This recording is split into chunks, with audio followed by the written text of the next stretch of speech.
Bapak Ibu, Shalom. Saya Yakob.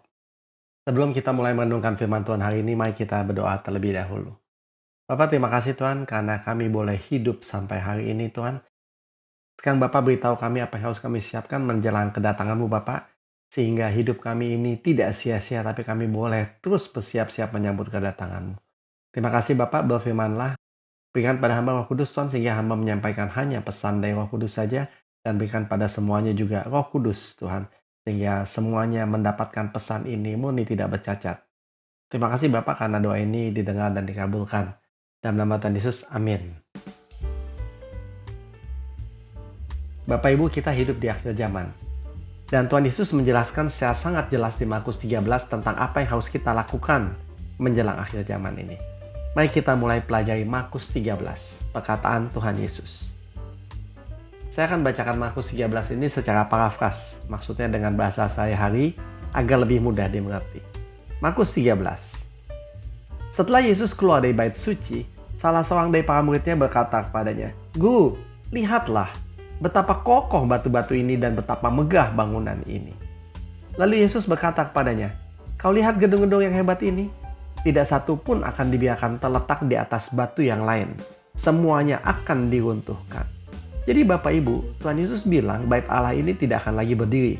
Semuanya akan jadi puing gitu ya. Memang betul, pada tahun 70 Masehi kemudian bait Allah itu diruntuhkan oleh prajurit Romawi. Dan sejak itu sampai hari ini bait Allah tidak pernah lagi berdiri. Bait Allah sekarang itu sudah dipakai menjadi masjid di Yerusalem. Bapak Ibu, mengapa Tuhan membiarkan bait Allah itu runtuh? Ya betul Bapak Ibu. Karena bait Allah itu sudah bukan lagi gedung, tapi bait Allah itu adalah kita. Kita yang dikasih roh Allah itu kita akan menjadi bait Allah. Kita akan menjadi tempat orang bertemu dengan Allah. Jadi Bapak Ibu sekalian jangan lupa, semua orang yang sudah diberi Roh Kudus oleh Allah Bapa itu menjadi bait Allah. Tempat orang-orang bertemu dengan Allah. Jadi kita tidak perlu lagi bait Allah dalam bentuk gedung.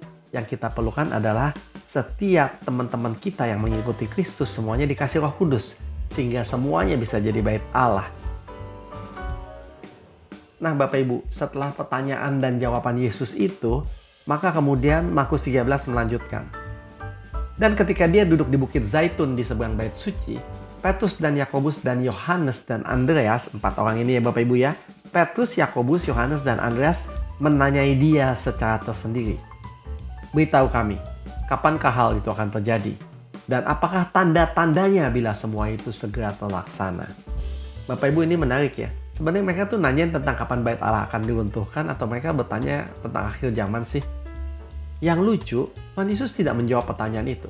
Tuhan Yesus menjawabnya tentang akhir zaman. Yesus mulai berkata kepada mereka, "Waspadalah agar tidak seorang pun menyesatkan kamu."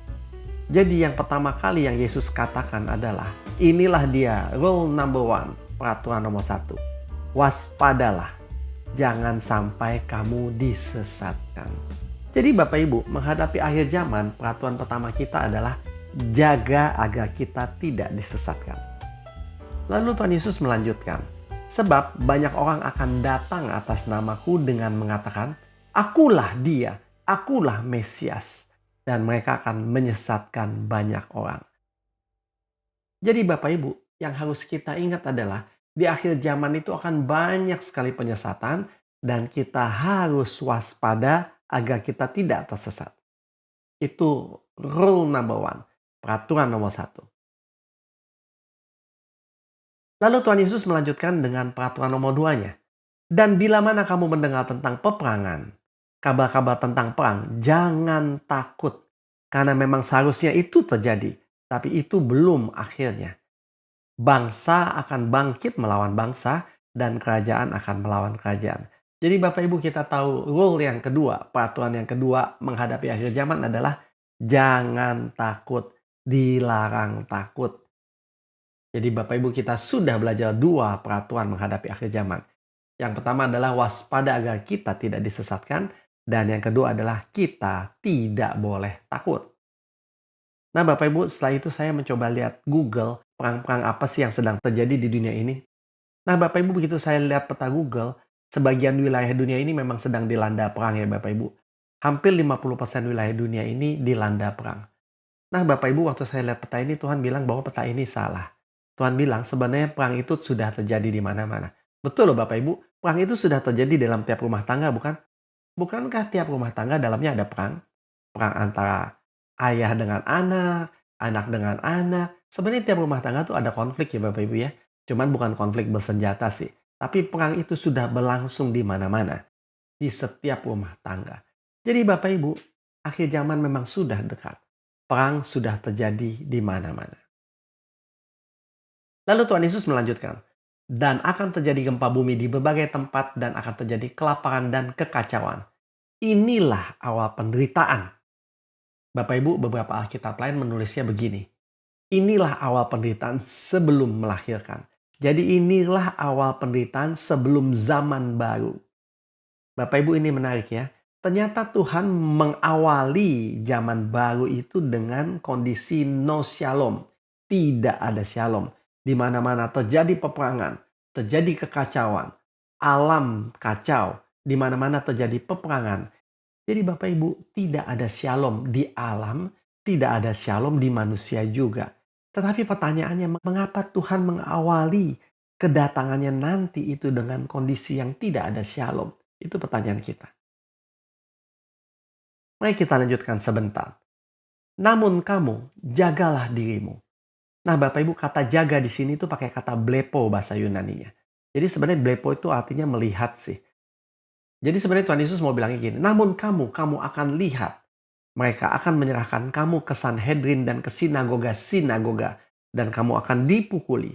Kamu akan dihadapkan kepada para gubernur dan raja-raja demi aku sebagai suatu kesaksian bagi mereka. Dan memang sudah seharusnya Injil diberitakan lebih dahulu kepada semua bangsa. Walau mereka membawa kamu dengan berkhianat, jangan khawatir lebih dahulu apa yang harus kamu katakan. Bahkan jangan ambil peduli. Atau dengan kata lain Tuhan Yesus mau bilang, walau kamu dikhianati, dibawa ke penjara, dibawa menghadap penguasa-penguasa, kamu santuy aja, santai aja. Sebaliknya, apa yang dikaruniakan kepadamu pada saat itu, katakanlah itu. Sebab bukan kamu yang berkata-kata, melainkan Roh Kudus. Lalu Tuhan Yesus melanjutkan, dan seorang saudara akan menyerahkan saudaranya kepada kematian. Juga seorang ayah akan menyerahkan anaknya. Anak-anak akan memberontak kepada orang tuanya dan mereka akan membunuhnya. Dan kamu akan dibenci oleh semua orang karena namaku. Tetapi yang bertahan sampai akhir akan diselamatkan. Nah di sini Tuhan Yesus mengingatkan bahwa akan ada perang di antara keluarga dan kita akan diserahkan juga. Dan kita akan dibenci. Dan waktu kita dibenci, kita nggak perlu takut. Dan kita nggak perlu bingung akan apa yang harus kita katakan. Karena Roh Kudus akan gunakan lidah kita sebagai juru bicara Allah. Dan kita cuma diminta harus bertahan. Jadi inilah rule keempat kita. Harus bertahan. Jadi rupanya begini polanya. Allah Bapa itu akan membuat dunia ini tidak ada shalom. Tidak ada damai. Alam kacau balau, manusia juga kacau balau. Tujuannya cuma satu, supaya kita menjadi saksi bagi alam dan bagi manusia bahwa Tuhan Yesus sanggup menolong. Jadi Bapak Ibu, ini adalah antidot, obat bagi kondisi kacau yang sedang terjadi. Jadi sekarang kita ngerti nih, kenapa Allah membuat semuanya kacau, yaitu supaya Dia bisa menawarkan obat penangkal. Namanya Tuhan Yesus Kristus. Dan siapa yang akan menawarkan obat itu? Kita. Kita akan memberikan kesaksian kita untuk mereka yang dalam keadaan kacau ini. Ini pola yang bagus sekali.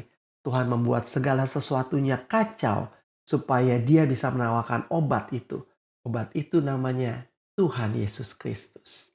Nah, Bapak Ibu, bagaimana caranya kita menawarkan obat itu? Tuhan Yesus bilang jangan khawatir. Pada saat kamu dihadapkan dengan kondisi kacau itu, kamu difitnah dibawa ke depan penguasa-penguasa itu. Pada saat itu Roh Kudus akan gunakan lidah kamu menyampaikan pesannya. Sehingga obat itu ditawarkan secara sempurna.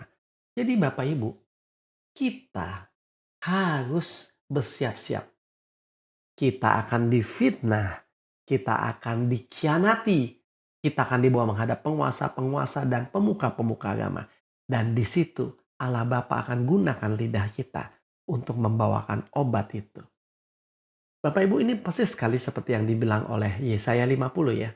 Yesaya 50 itu berkata bahwa Tuhan Yahweh telah memberiku lidah seorang murid. Sebenarnya bukan lidah seorang murid sih, lidah juru bicara. Jadi saya ulang sekali lagi, Tuhan Yahweh telah memberiku lidah seorang juru bicara untuk mengetahui, untuk menolong orang yang letih dengan sepatah perkataan. Jadi Bapak Ibu, pada saat kita dibawa untuk diadili itu, lidah kita akan jadi lidah juru bicara Allah. Roh Kudus akan gunakan lidah kita untuk menyampaikan pesan Allah. Sehingga para pemimpin itu nanti akan tahu bagaimana menghadapi chaos ini. Yaitu dengan Tuhan Yesus Kristus, Sang Juru Selamat. Jadi Bapak Ibu, sejauh ini kita udah belajar 4 peraturan menghadapi akhir zaman. Yang pertama adalah kita harus waspada jangan sampai disesatkan. Kedua, kita tidak boleh takut. Yang ketiga, kita harus bersiap lidah kita dipakai Roh Kudus sebagai juru bicara Allah. Yang keempat, kita harus bertahan. Lalu Tuhan Yesus melanjutkan, bila mana kamu melihat si pembinasa keji yang disebutkan oleh Nabi Daniel sedang berdiri di tempat yang tidak seharusnya. Yang membaca hendaklah dia mengerti. Pada waktu itu, mereka yang ada di Yudea hendaklah melarikan diri ke pegunungan. Dan dia yang ada di atap rumah, hendaklah dia tidak turun ke dalam rumah ataupun masuk untuk mengambil sesuatu dari rumahnya. Jadi yang Tuhan Yesus sarankan adalah waktu pembinasa keji itu sudah duduk di tempatnya, sebagaimana yang disebutkan oleh Nabi Daniel, maka jangan ada yang lari ke bawah, semua harus lari ke atas. Bapak Ibu, kenapa harus lari ke atas? Karena di bawah tidak ada pertolongan. Pertolongan cuma datang dari atas. Jadi kita harus mendekati tempat pertolongan itu datang, yaitu ke atas. Tapi ada yang menarik di sini Bapak Ibu. Di sini disebutkan oleh Tuhan Yesus bahwa pembinasa keji itu sudah pernah disebutkan oleh Nabi Daniel. Mari kita menengok kitab Daniel sebentar. Nah, Daniel memberikan petunjuk tentang pembinasa keji itu di dalam 3 ayat. Daniel 9 ayat 27, Daniel 11 ayat 31, dan Daniel 12 ayat 11. Saya akan bacakan satu-satu supaya Bapak Ibu bisa paham apa yang dilakukan oleh pembinasa keji itu. Daniel 9 ayat 27.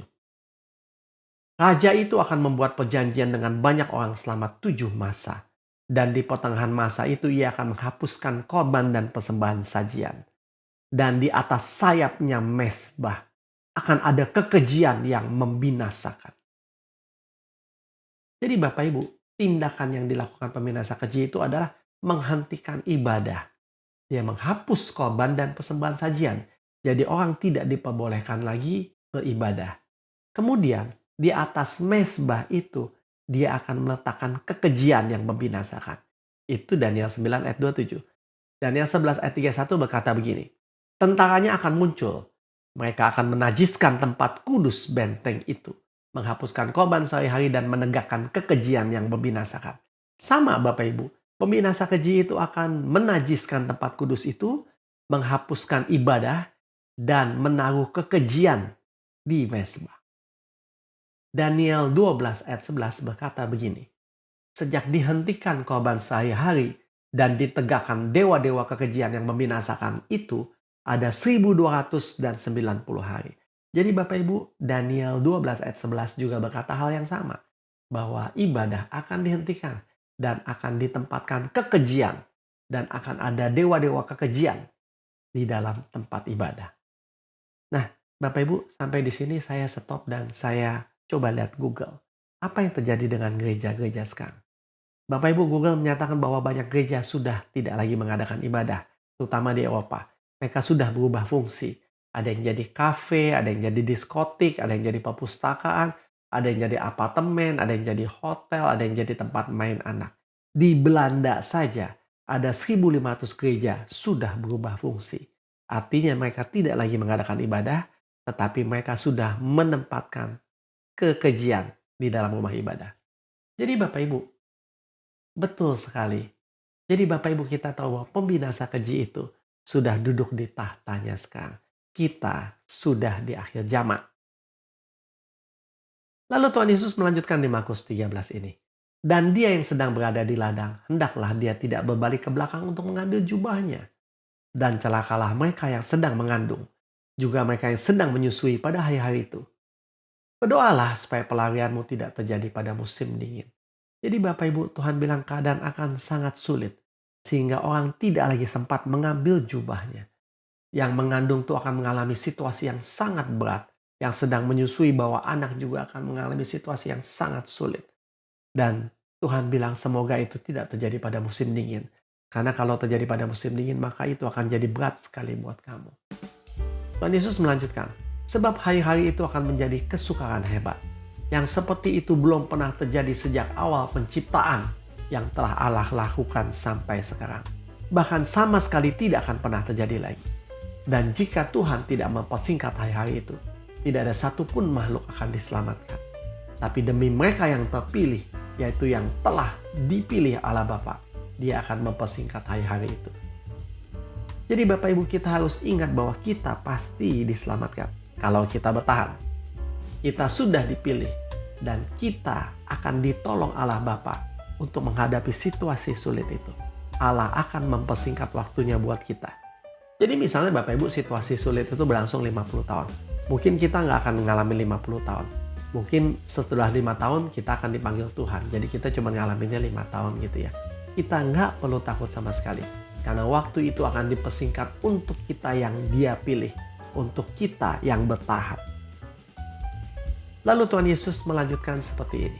Dan kemudian, bila mana ada orang mengatakan padamu, lihat, Mesias ada di sini. Lihat, Mesias ada di sana. Janganlah percaya kepada mereka. Sebab Mesias-Mesias palsu dan nabi-nabi palsu akan bangkit dan akan memberikan tanda-tanda dan mukjizat-mukjizat untuk menyesatkan. Bahkan mereka yang terpilih bisa juga disesatkan. Bapak Ibu, di sini peringatan yang keras sekali. Bahwa kita tidak boleh percaya pada orang-orang yang membawa mujizat-mujizat. Sebab nabi-nabi palsu juga bawa mujizat-mujizat yang hebat. Nah, Bapak Ibu, lalu apa yang harus kita percaya di akhir zaman ini? Yang harus kita percaya di akhir zaman ini hanyalah Allah sendiri. Jadi Bapak Ibu, dari sini kita tahu rule yang berikutnya. Yaitu kita tidak boleh terpengaruh oleh mukjizat-mukjizat. Tanda-tanda yang diberikan oleh manusia. Tetapi kita harus bergantung sepenuhnya pada Roh Kudus. Ada apa-apa kita tanya Tuhan langsung. Kalau kita ragu akan suara itu, kita bisa uji dengan Alkitab. Atau kita bisa uji bersama teman-teman lain yang mendengar juga suara Tuhan. Memang Bapak Ibu bisa muncul 3 suara ya. Suara diri sendiri, suara iblis, suara Tuhan. Nah Bapak Ibu, ini cukup bikin saya pusing beberapa waktu ya. Sampai kemudian Tuhan memberikan solusinya kepada saya. Tuhan bilang sama saya, Yakob, kamu minta ditutup suara diri sendiri dan suara iblis. Jadi Bapak Ibu, saya berdoa minta Tuhan, jangan biarkan saya mendengarkan suara diri saya sendiri. Tuhan tutup semuanya, tolonglah. Jangan biarkan saya mendengarkan suara iblis. Maka kemudian Bapak Ibu, yang saya dengar itu cuma suara Tuhan. Tidak ada suara diri sendiri, tidak ada suara iblis. Karena saya sudah minta ditutup dan saya percaya permintaan saya dikabulkan. Karena saya pelayan Allah Bapak Ibu. Dan saya harus jadi juru bicara Allah. Bagaimana saya bisa jadi juru bicara Allah kalau saya masih kebocoran suara diri sendiri dan suara iblis? Jadi Bapak Ibu, ambil waktu sebentar untuk minta sama Tuhan. Tuhan, tutup suara diri sendiri. Tutup suara iblis dalam diri saya. Sehingga saya hanya mendengar suara Tuhan. Lalu Tuhan Yesus melanjutkan, waspadalah, lihat, aku sudah memperingatkan semuanya ini kepadamu. Tidak ada satupun yang tidak aku beritahukan. Pada hari-hari kesukaan itu matahari akan digelapkan, dan bumi tidak akan memberikan cahayanya, dan bintang-bintang di langit akan jatuh, dan kuasa-kuasa yang ada di langit akan diguncangkan. Matahari, bulan, bintang di sini mungkin maksudnya adalah sumber pengharapan manusia, sumber cahaya manusia ini. Allah Bapa akan menggelapkan semuanya. Tidak ada lagi harapan dari orang-orang itu. Dan kemudian mereka akan melihat anak manusia datang di awan-awan dengan kuasa dan kemuliaan yang sangat besar. Dan mereka akan melihat bahwa Yesus akan datang dengan kuasa dan kemuliaan yang besar. Dari mana mereka bisa melihat Yesus datang itu? Melalui perkataan-perkataan kita. Melalui lidah kita. Juru bicaranya Roh Kudus. Mereka akan melihat kehadiran Yesus. Dan mereka akan berharap pada Tuhan Yesus. Lalu Tuhan Yesus mengajari kita satu hal yang penting. Dan kemudian dia akan mengutus para malaikatnya dan akan mengumpulkan umat pilihannya dari keempat penjuru angin, dari ujung bumi sampai ke ujung langit. Dan pelajarilah perumpamaan dari pohon ara. Ketika rantingnya menjadi lembut dan mengeluarkan daun-daun, kamu tahu bahwa musim panas sudah dekat. Demikian juga kamu, manakala kamu melihat semua hal yang aku sebutkan tadi sedang terjadi, ketahuilah bahwa hal itu sudah berada di ambang pintu. Jadi Tuhan Yesus bilang, perhatikan semua tandanya.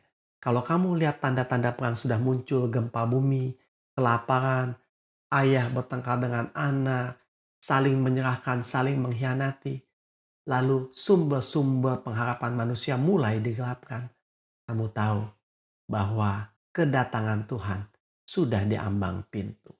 Jadi Bapak Ibu, perhatian berikutnya adalah awasi semua gejala yang terjadi di dunia ini. Lalu Tuhan Yesus melanjutkan, sesungguhnya aku berkata kepadamu bahwa generasi ini sekali-kali tidak akan berlalu sampai semuanya ini telah terjadi. Lalu tiba-tiba Tuhan Yesus melanjutkan dengan kalimat aneh ini. Langit dan bumi akan berlalu, tetapi firman-Ku sekali-kali tidak akan berlalu. Dan mengenai hari dan saat itu, tidak seorang pun mengetahui, tidak pula malaikat-malaikat yang ada di surga, bahkan tidak pula putra kecuali Bapa.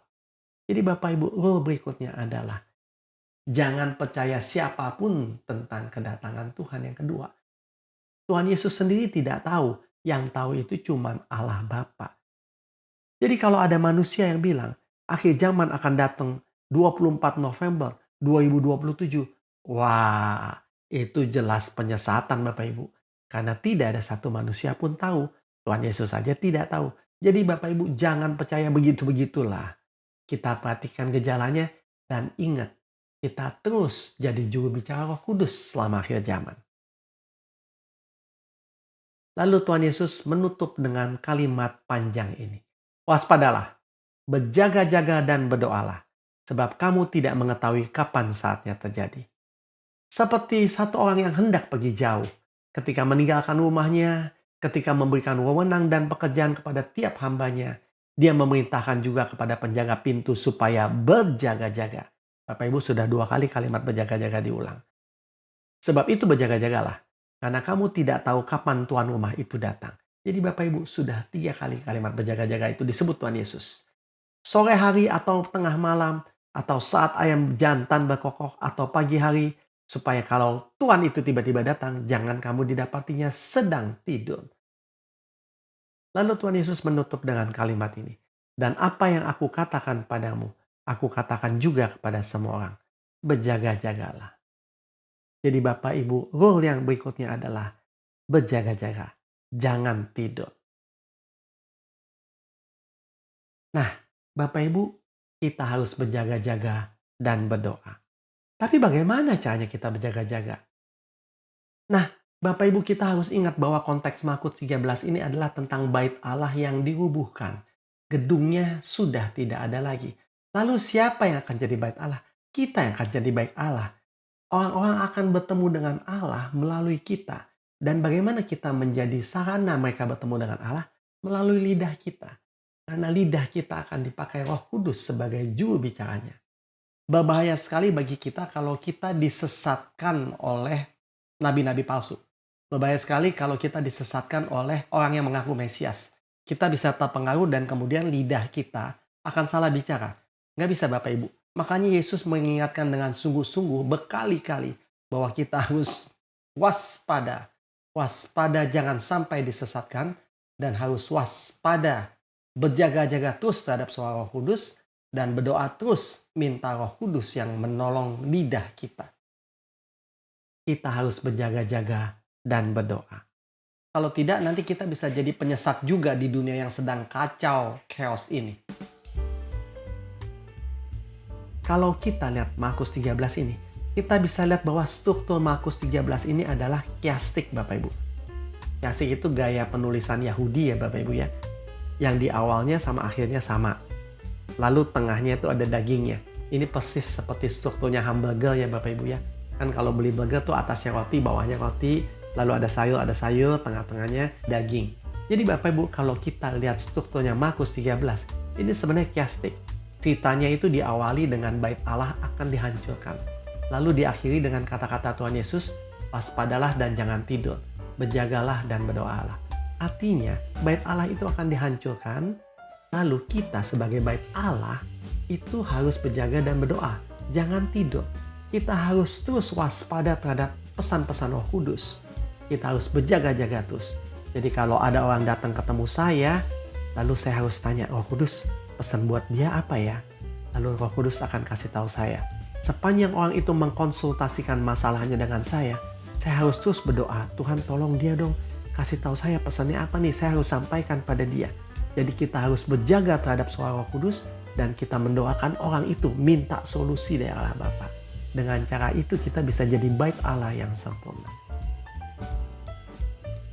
Jadi konteks Markus 13, ya ini kiastik. Lalu dagingnya apa? Dagingnya adalah bahwa kita akan difitnah dan dianiaya, tetapi kita nggak perlu takut karena saat itu juga kita akan dijadikan juru bicara Roh Kudus. Jadi Bapak Ibu, kita paham kenapa Tuhan memberikan kondisi kacau di akhir zaman ini. Yaitu supaya Dia bisa menyelamatkan manusia. Bagaimana cara Tuhan menyelamatkan manusia? Melalui kita, bait Allahnya. Kita akan diberi lidah juru bicara Roh Kudus. Sehingga kita akan menyampaikan semua pesan Allah kepada manusia yang sedang khawatir ini. Yang sedang dalam kekacauan ini. Sehingga mereka bisa melihat ada pertolongan dari Tuhan Yesus Kristus. Dan mereka bisa bertobat dan diselamatkan. Bapak Ibu, Tuhan Yesus sendiri menjadi juru bicara yang sangat efektif. Tuhan Yesus berkata di Yohanes 12 ayat 49 seperti ini. Aku tidak berbicara dari diriku sendiri, melainkan dari Dia yang telah mengutus aku. Bapa sendiri yang telah memberikan perintah kepadaku tentang apa yang harus kuucapkan dan tentang apa yang harus kukatakan. Jadi Bapak Ibu, Tuhan Yesus sendiri menjadi juru bicara yang sangat efektif, murni tidak bercacat. Apapun yang dia dengar dari Allah Bapa, dia sampaikan. Apapun yang disuruh Allah Bapa, dia lakukan. Maka dia menjadi juru bicara yang efektif bagi Allah Bapa. Bapak Ibu, itulah terang dunia yang sejati. Dan kita juga harus jadi terang dunia. Tuhan Yesus bilang, kamu adalah terang dunia. Jadi kita juga harus jadi terang dunia seperti Tuhan Yesus. Bagaimana caranya? Dengan cara menjadi juru bicara Tuhan yang efektif di akhir zaman ini. Jadi Bapak Ibu sekarang kita tahu rahasianya akhir zaman. Di akhir zaman Tuhan akan membuat segala sesuatunya kacau. Semua manusia akan dipenuhi kepanikan dan kekhawatiran. Mengapa demikian? Supaya kita bisa efektif jadi terang dunia. Karena kita bawakan pesan Tuhan buat dunia ini. Maukah Bapak Ibu menjadi juru bicara Roh Kudus? Jika Bapak Ibu mau, silahkan berdoa pada Tuhan. Tuhan, saya mau. Jadikan saya bait Allah-Mu di dunia ini. Jadikan lidah saya, lidah juru bicaramu Bapak.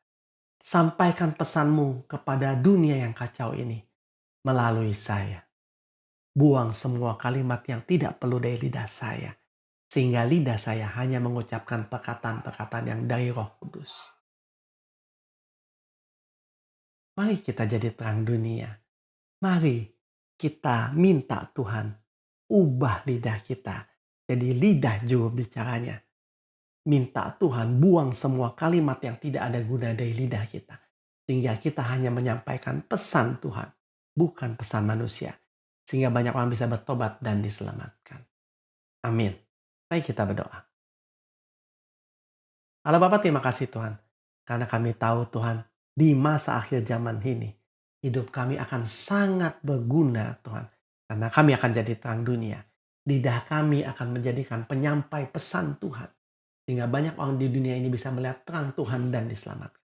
Tuhan, kami mau berikan pada kami Allah Bapa lidahnya Tuhan Yesus. Lidah juru bicaranya. Sehingga Tuhan banyak orang bisa diselamatkan. Kami mengucap syukur Allah Bapa karena Engkau mau menjadikan kami bait Allah-Mu Tuhan. Dan Kau mau menjadikan kami juru bicara-Mu. Kami berterima kasih Bapa. Dan kami minta semua fungsi tubuh kami diganti. Sehingga kami jadi juru bicara persis seperti Kristus jadi juru bicara-Mu sewaktu ada di dunia ini.